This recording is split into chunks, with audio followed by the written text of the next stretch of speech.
The darkness of space near Earth's moon suddenly filled with massive alien ships. Thousands of them appeared at once, making the moon look tiny. The ships were bigger than any human building, and they blocked out the sunlight. Their hulls were black metal covered in strange glowing symbols that pulsed like heartbeats. Emperor Vextar stood on the bridge of his flagship looking down at the small blue planet below. His forearms crossed over his chest as he studied the primitive world. Around him, his war council of different alien species all laughed and pointed at Earth. They had done this same thing to over 1,000 worlds before. This would be easy. The Emperor's scales shifted from green to gold, which meant he was pleased. His long tail swished behind him as he walked to the communication station. Every world they had conquered followed the same pattern. Show overwhelming force and the primitives would surrender within hours. Sometimes they didn't even need to fire a single shot. Down on Earth, Admiral Kongde was having the worst day of his life. He commanded Earth's small defense fleet of 50 ships. They were good ships, but against thousands of alien vessels they looked like toys. He stood in the command center watching the alien fleet grow larger as more ships kept appearing. His communication officer turned to him with wide eyes. The young woman's hands shook as she spoke. The aliens were broadcasting something on all frequencies. Admiral Kongde nodded and told her to put it on the main screen for everyone to hear. The alien message was simple and had been translated into every human language. The voice was deep and mechanical sounding. It said Earth had 24 hours to surrender completely or every human would be killed. There would be no second chances, no negotiations. Submit or die. The alien broadcast showed images of other worlds they had conquered, cities burning, populations fleeing in terror, entire species begging for mercy that never came. The message was clear. This is what happens to those who resist the Galactic Empire, but something strange happened after the broadcast ended. Instead of panic in the streets or governments falling apart, Earth did something it had never done before. Every nation on the planet started working together. Presidents and prime ministers who had been enemies for decades suddenly became allies. President Lina called an emergency meeting with every world leader. She was a small woman, but her voice was strong when she spoke to the gathered leaders on the video call. She said they had one chance to survive this and they had to work together. For the first time in human history, every government agreed. The Alien War Council watched this response with confusion. Usually by now the primitive species would be fighting among themselves or sending desperate surrender messages. But the humans were doing neither. They were getting organized. Commander Park Jin was Earth's best intelligence officer. He had been studying the alien fleet since they arrived. He noticed something important. The aliens were not taking defensive positions. They were not scanning for weapons or looking for threats. They were just sitting there waiting for humans to give up. Kim was the smartest human scientist alive. She had been listening to alien communications and trying to understand their technology. What she found made her excited and worried at the same time. These aliens had amazing ships and weapons, but they used them in very simple ways. They relied on fear more than actual fighting skills. The aliens started landing troops on the moon. Huge transport ships dropped thousands of soldiers onto the lunar surface. They set up massive holographic displays that could be seen from Earth. The displays showed the destruction of other worlds in terrible detail. Families being separated, cities turned to ash. Entire civilizations erased from existence. The alien ground commander was called General Torvak. He was proud of these displays because they always worked. No species could watch the destruction of others and still choose to fight. The holograms were the Empire's most effective weapon because they broke the spirit of resistance before any shots were fired. But Major Yunho had a different idea. He was in charge of Earth's special forces, and he had been watching the alien activities on the moon. He gathered his best soldiers and told them about a mission that was either brilliant or completely insane that night. Major Yunho and his team used a small stealth ship to land on the far side of the moon. They moved carefully in their space suits avoiding alien patrols. Their mission was not to attack or sabotage anything. They had something much more strange planned. The team spent hours working in the lunar dust near the alien base. They were building something, but it was not a weapon or a bomb. When they finished, they quickly returned to their ship and flew back to Earth. Before the aliens noticed they had been there, the next morning when the alien guards checked their perimeter, they found something that made them very confused. Planted in the lunar soil where everyone could see it was a simple sign made from metal. The sign had words written in the human language, and when they translated it, the message said, "Welcome to the neighborhood, please wipe your feet.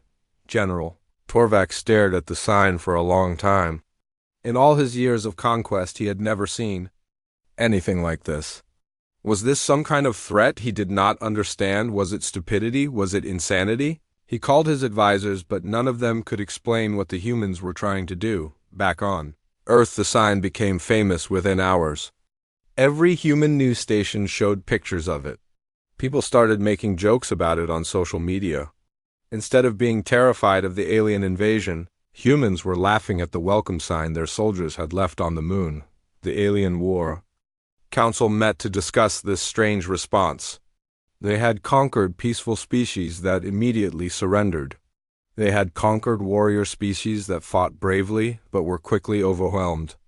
But they had never encountered a species that responded to invasion by leaving welcome signs and making jokes. Emperor Vexstar was not amused by the human behavior. His advisors told him the humans were clearly insane and that made them unpredictable. Some suggested they should attack immediately before the humans did something even more strange. Others thought they should wait and see what the humans were really planning. As the alien fleet maintained its position near Earth, something began to change in the balance of power. The aliens had expected fear and found defiance. They had expected surrender and found unity. They had expected an easy conquest and found something they had never encountered before. Species that had spent its entire existence fighting wars with itself had finally found an enemy worth uniting against. The Galactic Empire was about to learn that some worlds do not break under pressure. Some worlds become stronger. Dr. Troy Min was the smartest person on Earth when it came to studying alien life. She had spent her whole career preparing for the day humans would meet other species. Now that day had come, and she had a plan that would either save humanity or get her killed. She sent a message to the alien fleet asking for a formal meeting. The message was polite and respectful, but it was not a surrender. She wanted to talk to their leaders about something important. The aliens were surprised because usually by now the primitive species would be begging for mercy. Emperor Vexstar agreed to the meeting because he thought this was the beginning of surrender talks. He had seen this pattern before. First, the primitives tried to negotiate, then they realized how hopeless their situation was, and finally they gave up completely. This human female would follow the same path. Troy Min arrived at the alien flagship in a small shuttle. She was not afraid, even though she was surrounded by thousands of enemy ships. She carried with her a large data storage device that contained something the aliens had never seen before. It was the complete history of human warfare. The meeting took place in a huge room on the alien ship. Emperor Vexstar sat on a throne made of crystal while his war council surrounded him. There were dozens of different alien species, all united under the Empire. They looked at the small human woman with curiosity and amusement. Dr. Troy Min activated her data device and holographic images filled the room. She started with ancient human history showing the first wars between tribes. The aliens watched with mild interest, thinking they would see primitive clubs and spears. They were not prepared for what came next. The images showed the Mongol Empire sweeping across continents. Millions of warriors on horseback conquering everything in their path. Cities burned and entire populations fled before the advancing armies. But the aliens noticed something strange. The people being conquered fought back even when they had no chance of winning. Then came the World Wars.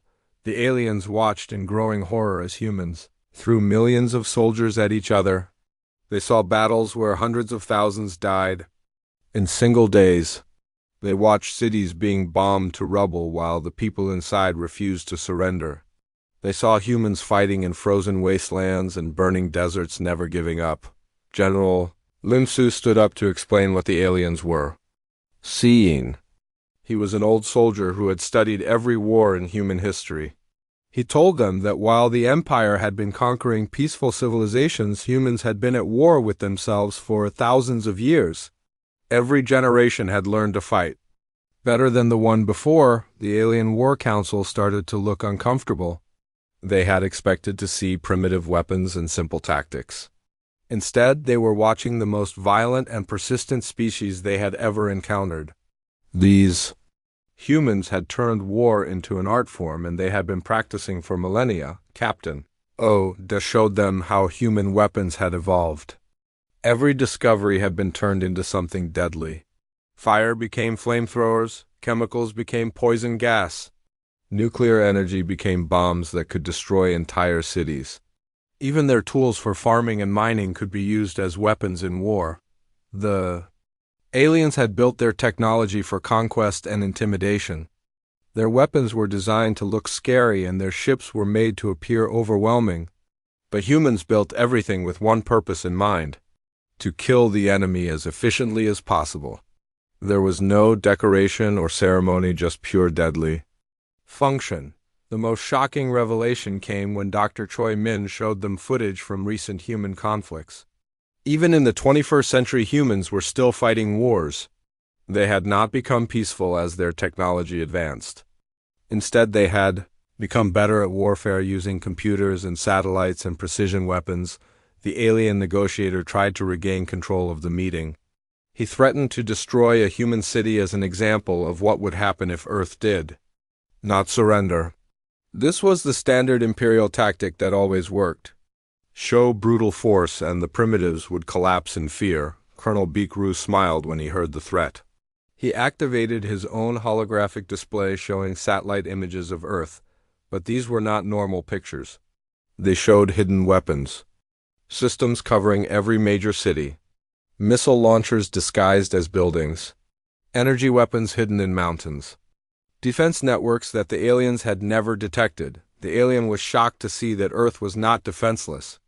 Every population center was protected by weapons that looked more advanced than anything in the Imperial fleet.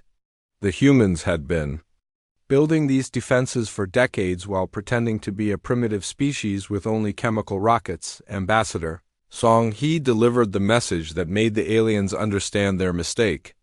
She explained that humans were not afraid of dying in battle. They were afraid of living as slaves. Their entire history had taught them that some things were worse than death, and slavery was one of them. She showed them more footage of human resistance movements. People who fought against overwhelming odds for years or decades. Civilians who chose to die rather than submit to foreign rule. Entire populations that destroyed their own cities rather than let enemies capture them. The aliens realized they had made a terrible error in judgment.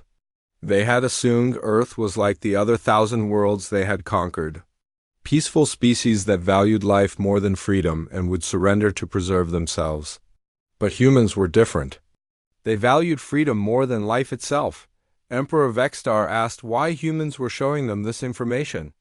Was it meant to frighten the Empire? Was it some kind of psychological warfare? Dr. Choi Min gave him an answer that changed everything. She explained that humans did not want to fight the Empire. War would cost millions of lives on both sides and destroy worlds that had taken centuries to build. But if the Empire forced a war, humans would fight it the only way they knew how. Total war with no surrender and no mercy until one side was completely destroyed. The alien leaders sat in silence as they absorbed this information. They had come to Earth expecting an easy conquest like all the others. Instead, they had found a species that had spent its entire existence preparing for exactly this kind of fight. As the meeting ended, Dr. Choi Min left them with one final thought. She said that humans had learned something important from their long history of warfare. The strongest enemy was not always the one with bigger weapons or more ships. Sometimes the strongest enemy was the one who refused to quit no matter what happened. The Alien War Council was left alone to consider what they had learned. For the first time in the Empire's history, they were facing a species that might actually be more dangerous than they were. The alien military commanders refused to believe what they had seen in the human history lesson. Admiral Korthak was the Empire's most experienced fleet leader, and he had destroyed more worlds than he could count. He demanded proof that human weapons were as dangerous as they claimed. Admiral Yuhan was the commander of Earth's Experimental Weapons Division. When the alien challenge came, he accepted it immediately. He had been waiting his whole career for a chance to test human technology against alien ships. This would be the perfect opportunity to show what humans could really do. The terms were simple: one human ship against one alien destroyer in neutral space between Earth and the Moon. No interference from other vessels. The battle would continue until one ship was disabled or destroyed. The aliens were confident because their destroyer was the most advanced ship in their fleet. Captain Jiang Min was chosen to command the human vessel. He was young, but he had studied alien technology more than any other human pilot. His ship was called the Inchin, and it was humanity's first warship designed specifically for fighting aliens. It looked small and simple compared to the massive alien destroyer. The alien ship was 3 times larger than the human vessel. Its hull was covered in energy shields that could stop any known weapon. Its main guns could destroy a small city with one shot. The alien crew had fought in dozens of battles and never lost a single engagement. The battle began exactly as the aliens expected. Their destroyer fired its main weapons at the human ship. The energy beams were bright enough to be seen from Earth. Everyone thought the human ship would be destroyed instantly. But something impossible happened. The Inchin was still there. Dakan Jiang Min had used a tactic the aliens had never seen before. Instead of trying to block the energy beam, he had moved his ship at the last second. The alien weapon missed by just a few meters. The human ship was fast enough to dodge attacks that should have been impossible to avoid. Commander Park was monitoring the battle from Earth's command center. She was analyzing every move the alien ship made and sending tactical data to Captain Jiang Min. She noticed that the aliens fought in a very predictable way. They relied on overwhelming firepower and expected enemies to either run away or fight directly. The human ship did neither. Captain Jiang Min started using guerrilla tactics like human soldiers had used for thousands of years. He hid behind pieces of space debris and attacked from unexpected angles. He used the alien ship's own size against them, making it hard for their big guns to target his smaller vessel. The aliens became frustrated as their advanced weapons kept missing the human ship. Their destroyer was designed to fight other large ships in formation battles. They had never encountered an enemy that used hit-and-run tactics in space combat. Their training had not prepared them for this kind of warfare. The turning point came when Captain Jiang Min did something that shocked everyone watching. He deliberately damaged his own ship to gain a tactical advantage. He vented atmosphere from one section to increase his ship's speed. He sacrificed his shields to put more power into his weapons. The alien crew watched in horror as the human captain used controlled explosions to change direction. He turned his ship's own damage into weapons by using debris from his hull as projectiles. The aliens had never seen anyone willing to hurt their own ship to win a battle. Within 2 hours, the superior alien destroyer was in serious trouble. Its weapon systems were damaged and its engines were failing. The human ship had used tactics so unexpected that the alien crew could not adapt fast enough. Their advanced technology meant nothing against an enemy who refused to fight fair. Captain Jiang Min had one final surprise for the aliens. When their destroyer was helpless and defenseless, he could have destroyed it completely. Instead, he chose to disable their weapons and engines but leave the crew alive. This act of mercy terrified the aliens more than any threat could have. The alien survivors were rescued by their own fleet and brought back to the flagship. They told Emperor Vexstar what had happened in the battle. The human had fought like no enemy they had ever faced. He had used his ship like a weapon and his own damage as a tool, but the most frightening thing was that the human had shown mercy at the end. The aliens understood cruelty and fear because that was how they controlled their empire. But they did not understand an enemy who could choose to spare them when he had the power to destroy them completely.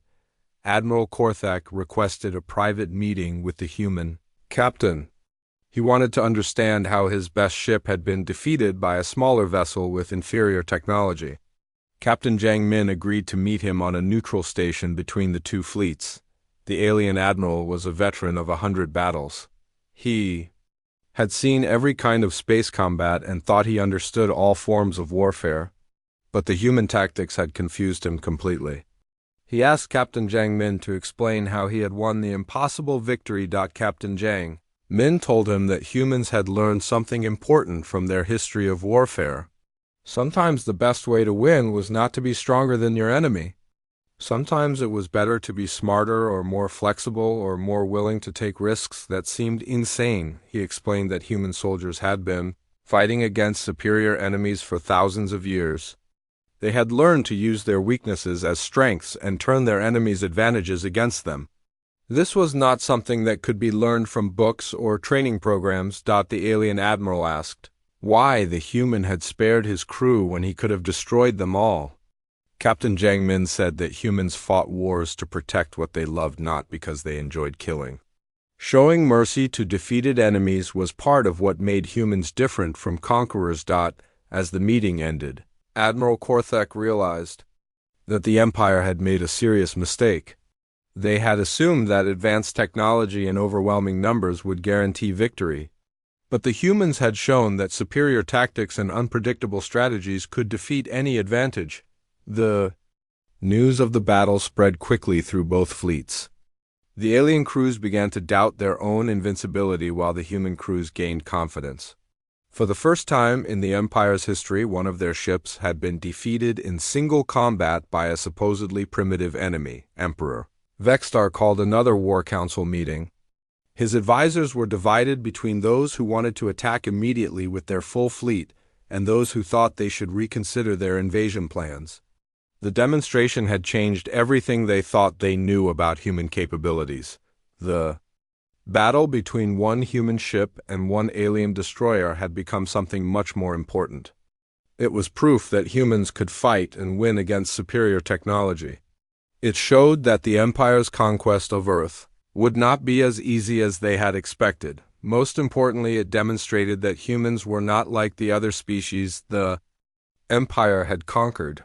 They were something new and dangerous. They were warriors who had spent their entire history learning how to fight against impossible odds and somehow find a way to win. Emperor Vextar paced back and forth in his private chambers. His forearms moved restlessly as he tried to understand how his perfect conquest had gone so wrong. The Empire had never faced defeat before, and the idea of retreat was unthinkable. But the humans had proven they were not like other species. The War Council meeting lasted for days. Some advisors wanted to attack Earth immediately with their entire fleet. They argued that human tricks would not work against 10,000 ships attacking at once. Others suggested they should find an easier target and leave the humans alone, but Emperor Vextar had a different idea.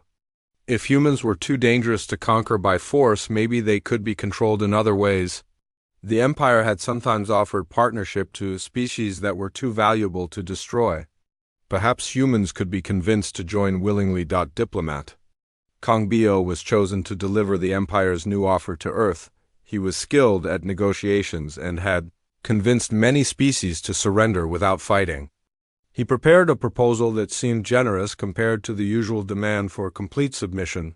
The offer was transmitted to every government on Earth simultaneously, so there could be no misunderstandings.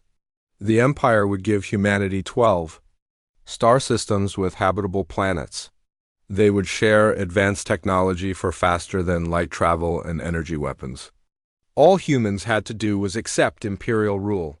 President Li Na called an emergency meeting of Earth's unified government. World leaders who had been enemies just days before now worked together as allies. The alien offer created heated debate.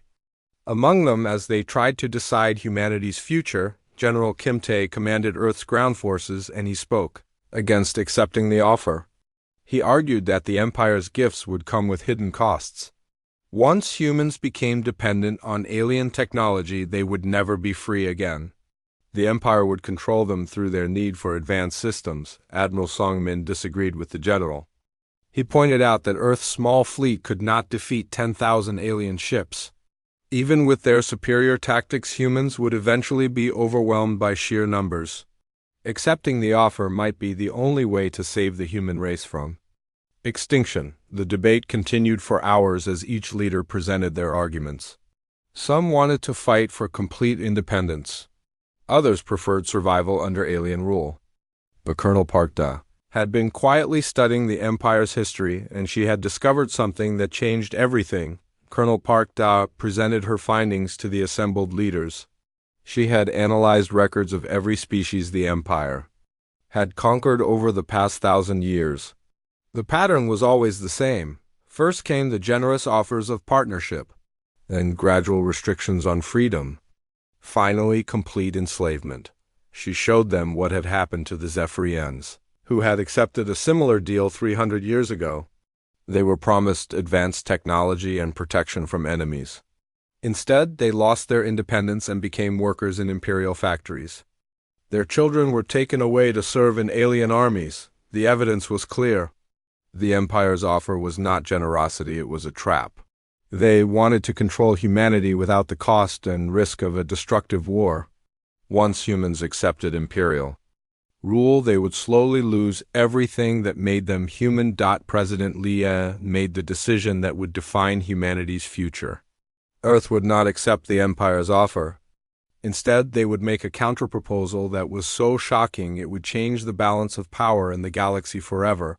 The human response was delivered by Ambassador OSA. She was Earth's most skilled diplomat, but even she was nervous about presenting such a bold proposal to the alien leadership. What she was about to suggest had never been attempted in galactic history. The meeting took place on the same neutral station where the battle demonstration had occurred. Emperor Vexstar arrived expecting to receive humanity's surrender. Instead, he heard an offer that made his blood run cold with shock and fear. Humanity did not want to join the Empire as subjects or even as partners. Instead, they offered to teach the Empire how to fight properly in exchange for the peaceful liberation of all conquered species. The aliens would learn human military tactics and strategy.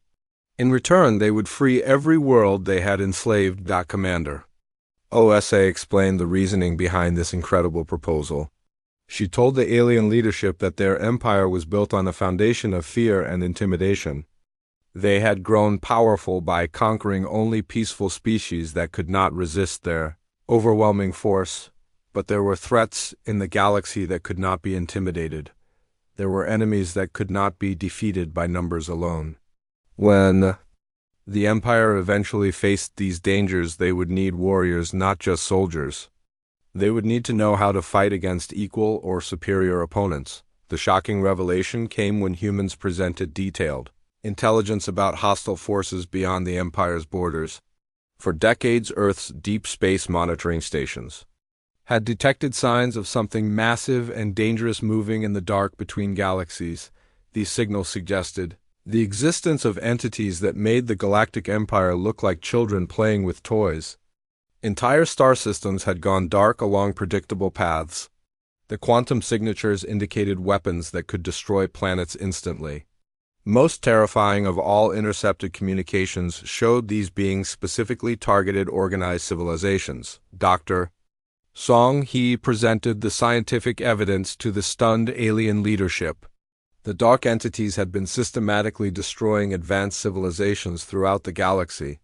They used the resources and technology of conquered worlds to build even larger fleets for future conquests. The Empire's vast network of conquered worlds would make them the perfect target when these dark forces finally arrived. Every planet they had enslaved would become a resource for their destroyers.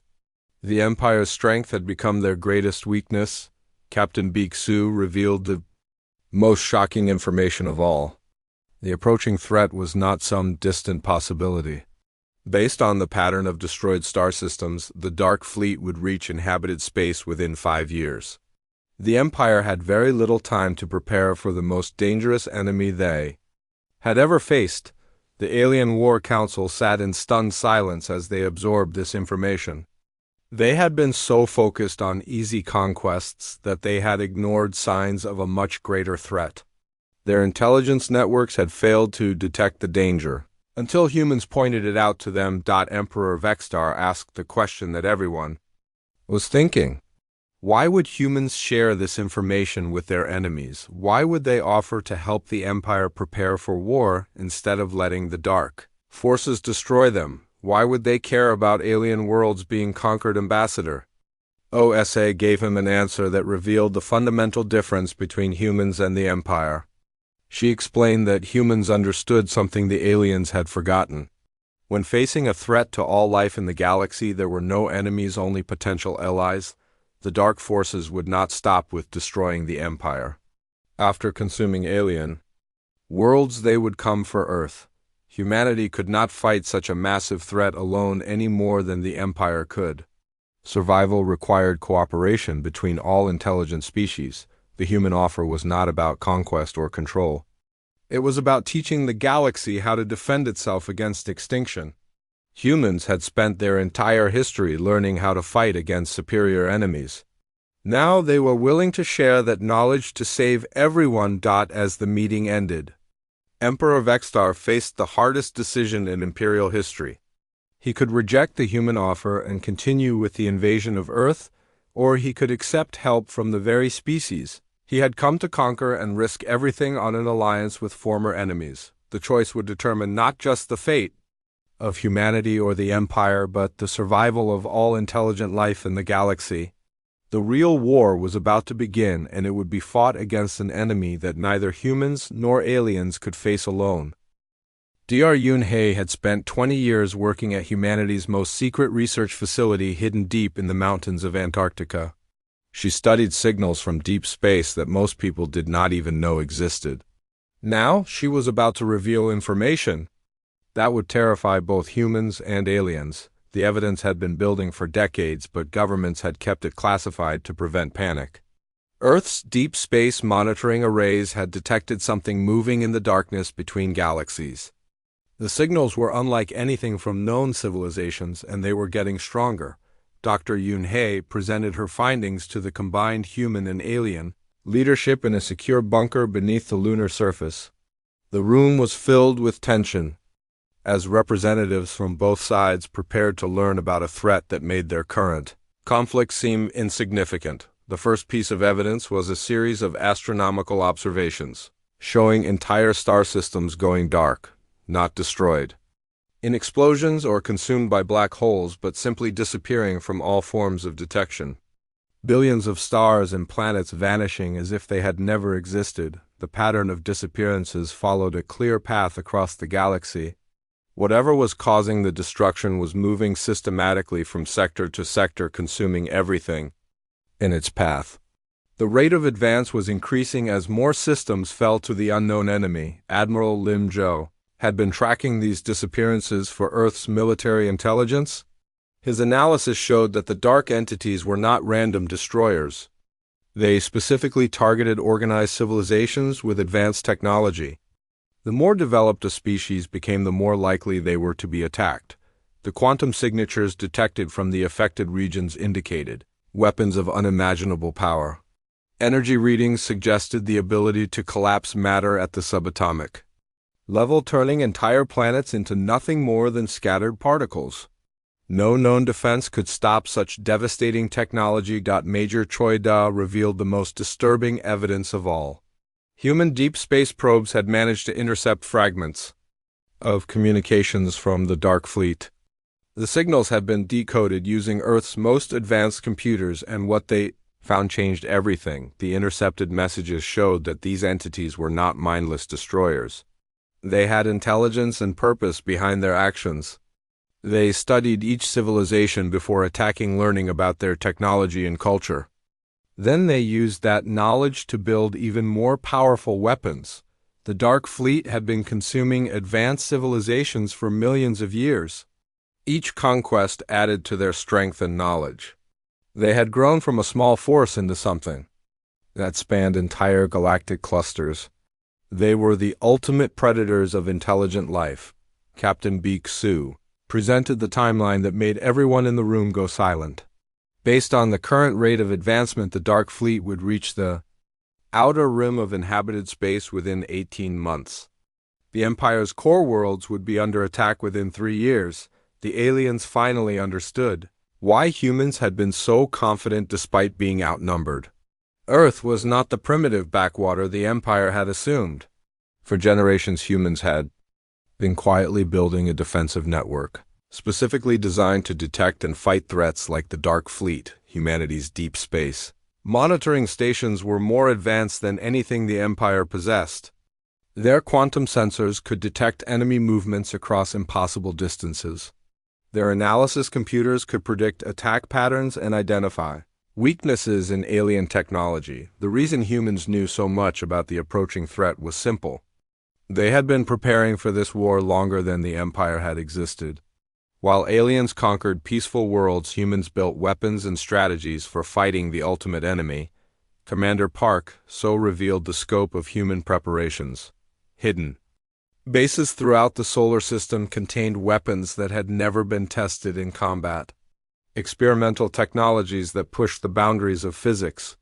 Defensive systems that could protect entire planets from attack. But even with all their preparations, humans knew they could not win alone. The Dark Fleet was too large and too powerful for any single species to defeat. That was why they had offered to share their knowledge with the Empire. Survival required cooperation on a scale never before attempted. The alien representatives struggled to accept what they were hearing. Their mighty empire that had conquered 1,000 worlds was nothing compared to the approaching darkness. Oh, their advanced technology and overwhelming numbers meant nothing against an enemy that had destroyed entire galactic civilizations. Emperor Vextar asked the question that defined their situation. If the Dark Fleet was so powerful, why had they not attacked sooner? Why had they waited millions of years to threaten this part of the galaxy? What had kept them away until Naudiar Yunhei provided an answer that made the situation even more desperate? The Dark Fleet had not been waiting. They had been fighting other threats in distant parts of the universe, but now those battles were over. They had consumed or destroyed every advanced civilization in their previous hunting grounds. The galaxy was next on their list, not because it was particularly valuable, but because it was the only place left with organized life. They would harvest every world, every species, every piece of technology they could find. Then they would move on to the next galaxy and repeat the process. The intercepted communications revealed their ultimate goal. The dark entities were not content with controlling one galaxy or even one universe. They sought to consume all intelligent life everywhere. They were the final enemy that every species would eventually face. General Yubo stood up to address both human and alien leaders. He was the Empire's most respected military commander, and his words carried weight with everyone in the room. He said that pride and politics no longer mattered when facing extinction. He argued that the Empire had two choices. They could continue fighting humans and face the Dark Fleet as enemies, or they could accept human help and face the darkness as allies. The first choice led to certain destruction. The second offered a chance of survival. The debate that followed was intense but brief. Too much evidence had been presented for anyone to deny the threat. The Dark Fleet was real and it was coming. The only question was whether the galaxy's defenders would work together or die separately. Colonel Song He presented the final piece of intelligence that convinced everyone to cooperate. The Dark Fleet's advanced scouts had already been detected entering the galaxy's outer regions. They were probing defenses and gathering information about potential targets. The preliminary attacks would begin within months, not years. The Empire's border worlds would be the first to face the darkness. If they fell quickly, the core systems would have no warning and no time to prepare adequate defenses. As the meeting ended, both sides understood that their old conflict was over. The invasion of Earth was cancelled, and the Empire's conquest fleet would be converted into humanity's allies. They had found an enemy that was worth uniting against. The real war was about to begin, and it would determine the fate of every living, thing in the galaxy. Humans and aliens would fight side by side, or they would die together in the darkness that was coming to consume them all. Emperor Vexstar stood alone in his private chamber staring out at the stars. For the first time in his long life he faced a decision that could destroy everything he had built. His empire had never retreated from any enemy and never accepted help from inferior species. But the approaching darkness made old rules meaningless. The Imperial War Council was divided into two groups that could not agree on anything. The traditionalists wanted to maintain their power and pride even if it meant facing the Dark Fleet alone. The pragmatists understood that survival was more important than honor, and were willing to accept human assistance. The debate raged for 3 days while precious time slipped away. Every hour of delay gave the approaching enemy more advantage. The Dark Fleet was already sending advanced scouts into the galaxy, and soon they would begin their systematic destruction of all intelligent life. General Yubo was the Empire's most decorated military leader, and his opinion carried great weight with the Emperor. He had served for over 2 centuries and led more successful campaigns than any other commander in Imperial history. When he finally spoke, everyone listened carefully. He told the assembled council that he had studied the human military records and tactical demonstrations. What he found convinced him that humanity represented the Empire's best chance of survival. Their experience in warfare was deeper and more varied than any species the Empire had encountered. The humans had spent thousands of years fighting wars against opponents who outnumbered them, outgunned them, and possessed superior technology. They had learned to win through creativity, flexibility, and sheer determination. These were exactly the qualities needed to fight the Dark Fleet. General Yubo's speech split the Imperial leadership but rallied the military commanders who understood the reality of their situation. One by one, the Empire's top generals declared their support for the alliance with humanity. They would rather fight alongside former enemies than die with false pride. Emperor Vexstar made his decision. The Galactic Empire would accept humanity's offer of military cooperation. In exchange, they would begin immediately freeing conquered species and helping them rebuild their defenses.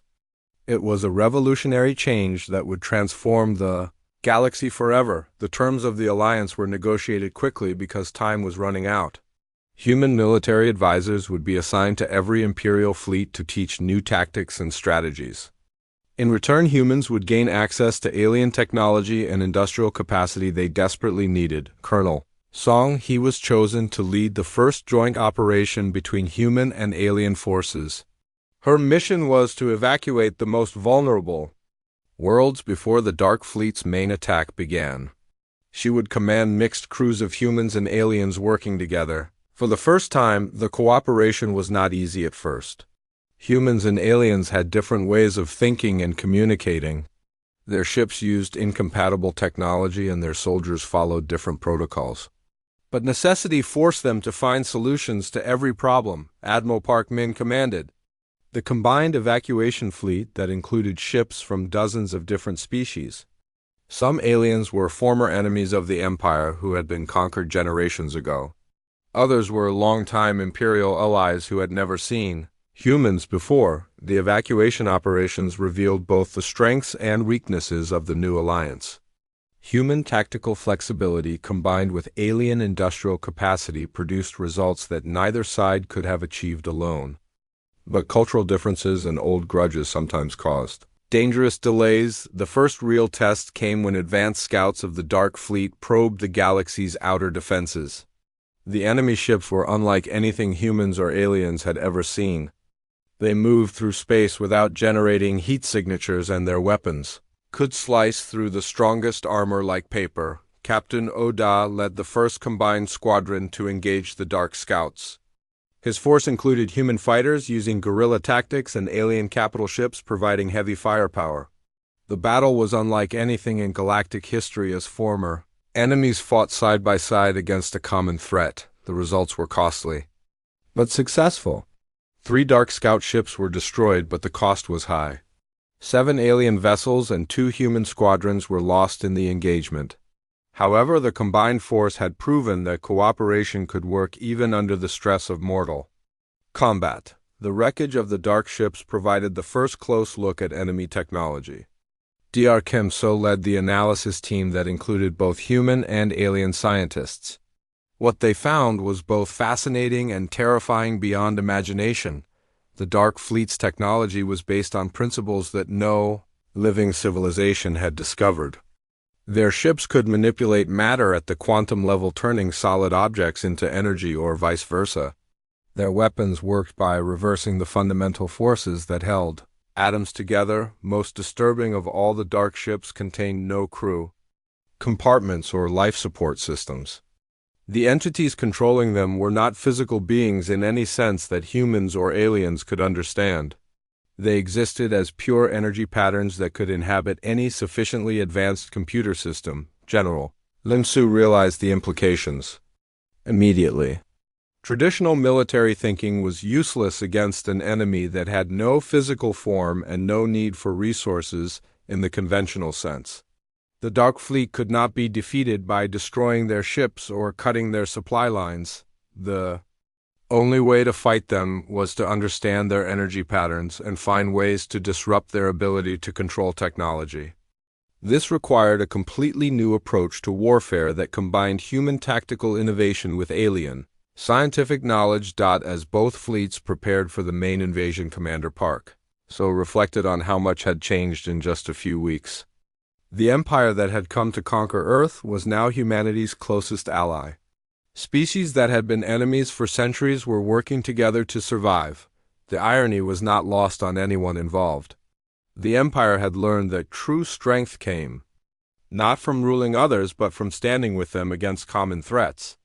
Humanity had discovered that sometimes the best way to protect your home was to help others protect theirs. The final preparations were completed as massive combined fleets moved toward the galaxy's edge, where the real war would begin. Human tacticians worked alongside alien engineers to create weapons and strategies that had never been tested before. Emperor Vexstar and President Li Na stood together on the bridge of the flagship, watching their combined forces deploy for battle.